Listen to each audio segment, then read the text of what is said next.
waxaa sii kordhaya fanaaniinta Soomaaliyeed oo ku soo qulqulaya magaalada Muqdisho ee caasimadda Soomaaliya kadib markii isbedelo xooggan laga dareemay ammaanka magaalada Muqdisho ee caasimadda dalka iyo horumarka. maanta ayaa magaalada Muqdisho waxaa soo gaaray Nimcaan Hilaac oo kamid ah fanaaniinta Soomaaliyeed ee ku dhaqan magaalada Hargeysa iyo fanaanad kale oo ka timid wadanka Mareykanka sida loogu soo dhaweeyay gegada diyaaradaha magaalada Muqdisho. warbixinta soo socota waxaa ku eegay wariyahayga Cabdirashiid Nuur Ibraahim.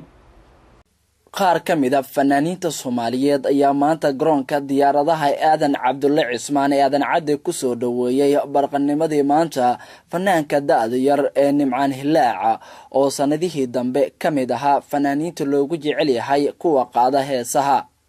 fanaaniinta iyo dadweynaha ku soo dhaweeyay magaalada Muqdisho ayaa dareenkooda waxaad ka dheehan kartaa sida ay ugu faraxsan yihiin in magaalada Muqdisho uu imaado fanaanka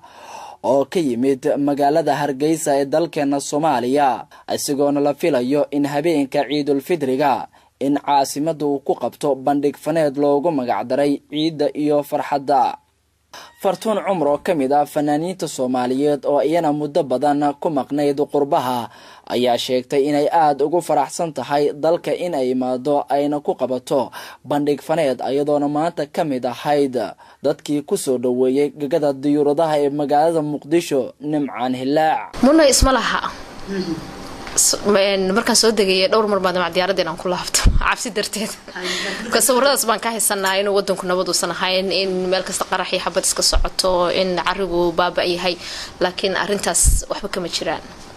magaalo qurux badan dhisan nabad intaba waan ku arkay. fanaanka ayaa qaybta nasashada ee garoonka diyaaradaha Aadan Cabdulle Cismaan kula hadlay warbaahinta isagoona sheegay inuu aad ugu faraxsan yahay inuu soo gaaro caasimada ummadda Soomaaliyeed ee magaalada Muqdisho si ay suugaanta ka burqanayso ay kula damaashadaan